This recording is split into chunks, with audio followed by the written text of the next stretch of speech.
IPhone அந்தளவுக்கு quality இல்லாத மாதிரி தெரியுதுடா. ஐஃபோன் கிளாஸ்லாம் ரொம்ப ஸ்ட்ராங்காக இருக்கும்டா, என்ன செஞ்சாலும் உடையாது. அப்படியா? கோவத்தில் ஃபோனை தூக்கி போட்டதில் ஃபோனுக்கு என்ன நெளிஞ்சு போச்சு. ஃபஸ்ட்டு நம்ம டிஸ்பிளே கழட்டணும்.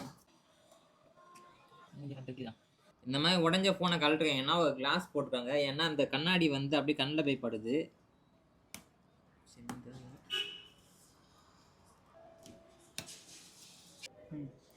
உள்ளே எவ்வளோ அழகாக இருக்குன்னு தெரியல, பார்க்க நீட்டாக இருக்குது. இதில் நம்ம மொத்தமாக எல்லாத்தையும் கழட்ட வேண்டியது இருக்கும், ஏன்னா பேனலே மாற்ற வேண்டியதாக இருக்குது.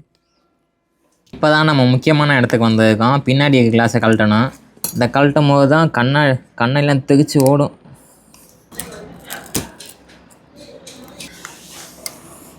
பின்னாடி இருக்க கேஸ்லேயே வயர்லெஸ் சார்ஜரு, கேமரா, ஸ்பீக்கர் நிறையா இருக்குது. நம்ம இதை வாங்கினோம்னா ரொம்ப காஸ்ட்லியாக வரும் போல்.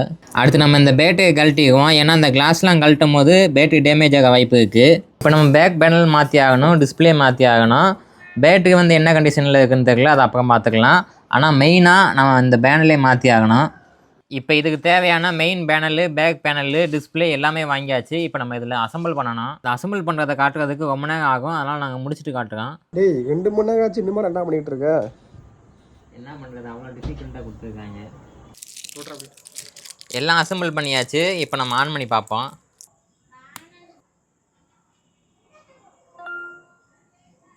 ஆன் ஆயிடுச்சு. எல்லாம் மாட்டியாச்சு. உள்ளே எல்லாம் கரெக்டாக வேலை செய்யுதான்னு பார்த்துட்டு நம்ம திருப்பி கொடுத்துக்குவோம்.